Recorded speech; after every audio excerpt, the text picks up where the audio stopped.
Welcome sports fans to GenX Classic Sports, where we bring the nostalgia of our sports-filled youth into the present day. Grab your favorite retro jersey, crack open a cold one, and let's stroll down memory lane together. Welcome back, everyone, to GenX Classic Sports. I'm your host, Sean Enos. We're still talking baseball. And look, this is one of my favorite stories. It's not like it doesn't deserve like a full hour of talking about because it was such a brief event. But this is one of my favorite memories from being a teenager and following baseball back when I was still watching highlights on ESPN daily. And this was one of my favorite stories. I mean, I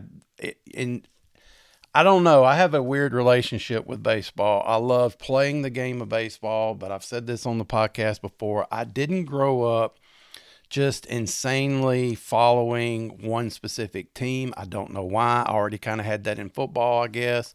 I had guys that I really liked to watch play. And even going back to where maybe you saw one game a week on ABC or whatever, but my earliest memories of my favorite player were Nolan Ryan pitching for the Astros. But non-pitcher, for a guy that played in the field, my favorite player, because we were pretty much the same age, this guy was doing his thing as a rookie in major leagues when I was in high school playing baseball. But my favorite player ever that was of my era has to be Ken Griffey Jr. I mean, the kid was just a joy to watch, man. He was just unbelievable what that guy could do. So this story today, thank you for joining me, by the way. This story today is one of the best feel-good things that happened in my entire fandom of being a sports guy. So when you hear about some of these kinds of things, it's just hard to believe. It sounds like something a broadcaster would accidentally say or exaggerate or whatever, or it sounds like something out of a movie script, okay? I get all of that, but this really happened. It's great trivia, and it really happened. I remember seeing the highlights of this either late that night or very early the next morning from when this happened because it made the rotations big time on ESPN. Two Major League Baseball players on the same team, father and son, in the same lineup, in the same game, hitting back-to-back home runs. And it's amazing enough that they were on the same team in the first place, right? But this wasn't just any father and son. This was Ken Griffey Sr. and Ken Griffey Jr. And we're going to talk about right now the night that they hit back-to-back home runs in Major League Baseball. So Ken Griffey Sr., one of the cornerstones of a great team from the 1970s, and the other one in this situation, the kid, he would go on to become one of the most iconic ball players in the history of the game. And if you don't believe me, go look at the numbers. If you have recency bias or whatever you want to call it, I'm sorry, but Griffey Jr. is as good as anybody ever. And in 1990, their careers didn't just overlap. They made history together. No father and son combo has ever played together on the same team. But they managed to do so in 1990 and 1991. So imagine how nuts it is for that to happen. But then they hit home run. It would be bonkers if they hit home runs on the same night. These guys hit home runs back to back. It's hard to even believe this happened. So before Junior, and you're going to hear me call him Junior because that's what a lot of people called him, Junior or the kid. Before Junior was the kid, before the swing and the backwards cap and all that effortless stuff that he seemed to do out there in the outfield and in the batting cage, there was his dad, Ken Griffey Sr. Ken Griffey Sr. was born in Pennsylvania. And I think he's born in the same hometown as Stan Musial, if I'm not mistaken. And he came up in an era when baseball was still grinding and physical and unforgiving and all that kind of stuff. Back in the good old days of brushback pitches and getting beamed and all this and, fist fights over hard slides, all that stuff. And he debuted in the majors, I believe, in 1973 with the Cincinnati Reds, just in time to become part of that big red machine. And if you weren't around for it, and I was way young then, but I knew about the Reds from the mid 70s. It was a franchise, man. They were dominant. and Ken Griffey Sr. was right there with them. And he wasn't even the biggest star on the team. He was a role player. He was a really good player, but he was a role player because he was on a team with three superstars in Johnny Bench, Pete Rose, and Joe Morgan. Those were the three faces of the team.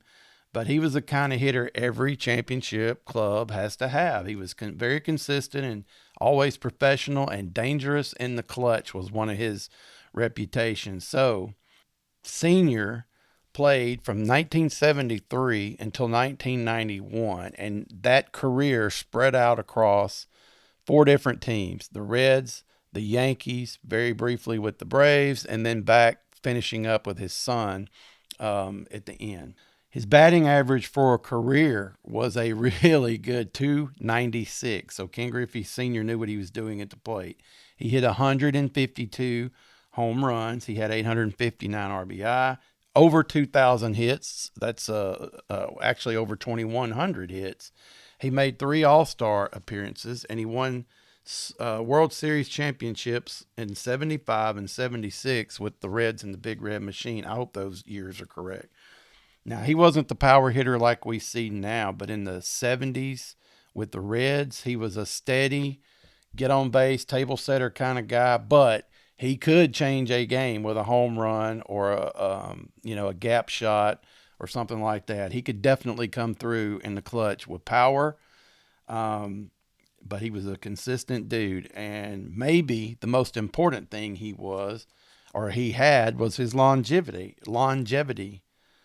because he was still playing in 1990 at 40 years old.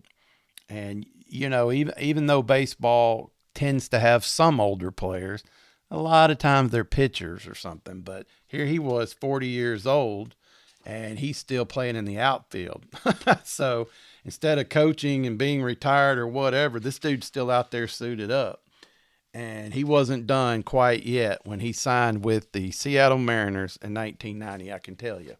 So now let's shift forward literally a generation to Seattle in the late 1980s. This is when I was in high school playing baseball, and I saw in Sports Illustrated or Sporting News or Sport, or probably all three, I saw information about this guy.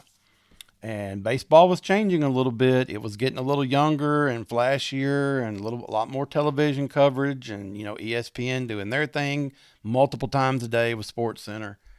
And then here comes Ken Griffey Jr. And man, I sure did like Ken Griffey Jr. He was the first overall pick, I believe, in 87, I think it was. And the Mariners, of course, thought he could be the future of the whole Major League Baseball.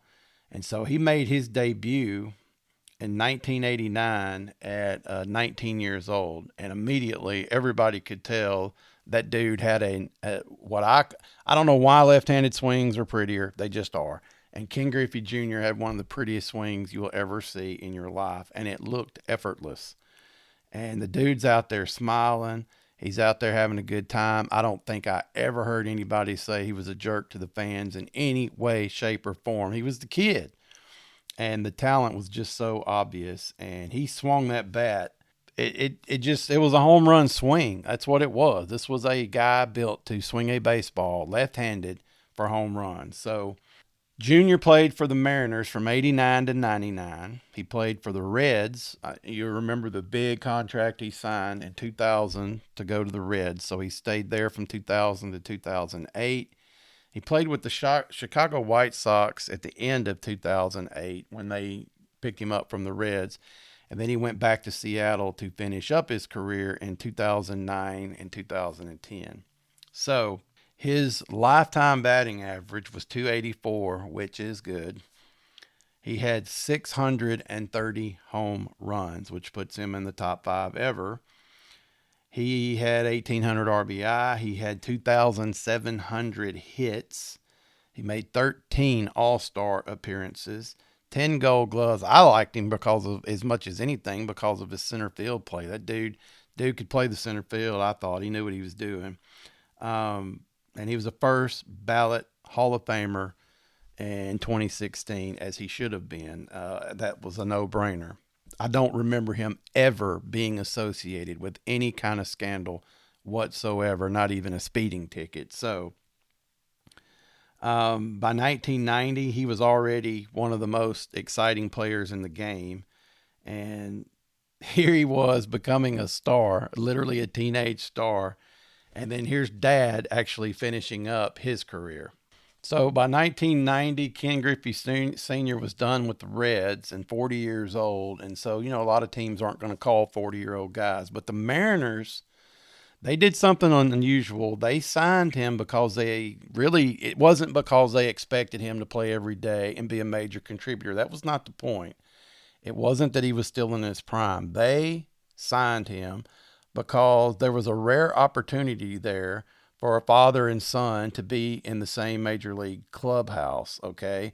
And so maybe you're thinking, well, they did it to sell tickets. I'm not saying they didn't. But also media stories just spin out of situations like this big time. So it was a lot of good publicity, a lot of positive publicity. But that's not just what it was. I think that's an ulterior motive, of course. But Griffey Sr. was still in shape and could still contribute. You can go look at the video. He could still hit and still run. And the thing is, the guy was smart and he understood the game. So the Mariners thought, we can't lose in this situation. We've got something in the clubhouse that adds to the situation in every way positive, whether it's how he influences his son, or all the other teammates, but it's also how he could still play when needed as well, spot duty or whatever. So here you go. You got actually help on the roster, but you also have a great story as well. And nobody knew they were going to make this kind of history, though. September 14th, 1990, the Mariners were playing, I believe, the Angels, and the lineup card looked pretty normal, but if you paid close attention, you would know that Ken Griffey Sr., Pop, was batting second and playing left field. At 40 years old, he was the seventh oldest player in the majors that year. Ken Griffey Jr. was batting third, and he was playing center field. And at 20 years old, he was absolutely the youngest player in the majors. So did you hear that? You've got the seventh oldest guy in the majors at 40. You got the youngest guy in the majors at 20. They're playing beside each other in the outfield.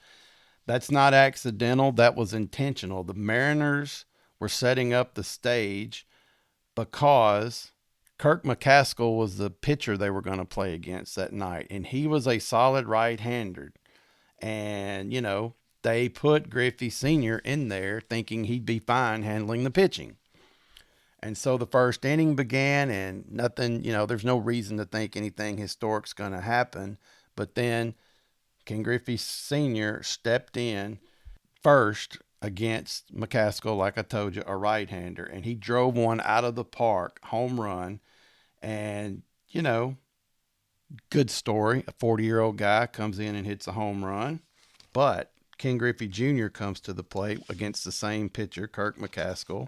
If you've ever seen him swing once in your life, you already know what happened next. He blasted one a long ways, it feels like.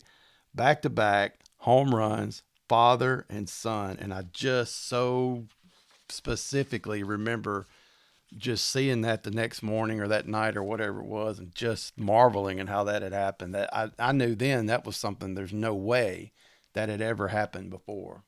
Obviously, it remains the only time in Major League history that a father and son have hit back-to-back home runs in the same game. And, it kind of feels now like the most natural thing in the world when you look back and see what Ken Griffey Sr. had done up until that point, and you look back and see what Junior has done since that point, if that makes sense to you guys. So it's almost like it should have and was supposed to happen. So why does it matter? Okay. I think it's because what made this really special wasn't the stat line so much. It was just the novelty of it, and it was a collision of two careers that really should have never intersected in the first place, really, if you think about it. Because, like I said, Senior was part of a championship dynasty back in the 70s, and Junior was just getting started as the face of baseball. So you got a guy winding down and another guy kind of beginning. So you would think someone 40, it would probably be pitching or something if he was still in the game. But that timeline kind of folded in on itself in one moment, and they didn't share the field that night, just the field, man. They shared the spotlight big time. You still see references to that night on social media all the time. And it's because it's such an emotionally good, feel good kind of story.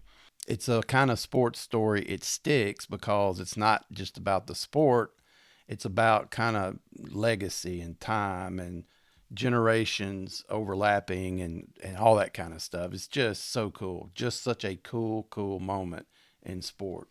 Now, the following season was 1991, and Griffey Sr. retired right after that season. And he was already secure in his legacy in Major League Baseball for sure. But, I don't know. I have to think it was such a cool thing for him to experience that at the end of his career. No one will ever break that, most likely. Someone may tie. It may happen, but boy, the odds are very long against it. And of course, Junior went on to build a Hall of Fame career, and he was one of the players of his era. He was one of the most beloved guys for sure of the 90s. He was the guy you can now point to on YouTube and look at as a sort of a symbol of what pure swing mechanics should look like. He was a cultural icon. Like I said, never got in any trouble that I can remember. And of course, the first ballot Hall of Famer. And he had the highest vote percentage ever, 99 point something percent. And I don't even know how they got a point of a percent, but whatever. Must have been like one dude out of everybody that didn't vote for him. But no matter how many home runs that guy hit or how many awards he won or whatever, I don't think there's anything as unique as what he did when he hit a home run after his pops on the field that night. That was just a family connection never seen before and probably won't be since. One of the great oddities, plus a feel-good moment that you will ever see in sports. And I didn't go into detail about how many games Senior played that year or anything. I mean, look, we're right here in the middle of this LeBron's playing with his son thing and all that. And okay, whatever. But I think this is a different story because of the level that these two guys were playing at. Quite honestly, I don't think that's an apples to apples comparison. Is it neat that an NBA guy finally got around to doing this? Sure, that's a feel good story if you want that. But it hasn't yet happened that they've pulled off something like this, in my opinion. So I don't know. I don't know if we'll ever see something like this happen again. And it's such a moment for people my age. I don't know. It just felt like the sports world was really, really buzzing, if that makes any sense, the next day with it rotating all day long throughout ESPN and CNN and whoever was covering it. So, sports history is full of records, and we talk about them on this podcast because people love statistics. Home run totals, strikeouts, championships, MVPs, all that kind of stuff. But what I'm trying to dig into are the moments like this, honestly. Sometimes it's a little harder to find them, but it just belongs up there in the upper reaches of great sports memories when Senior and Junior, like I said, it would have been cool enough just them taking the outfield together side by side.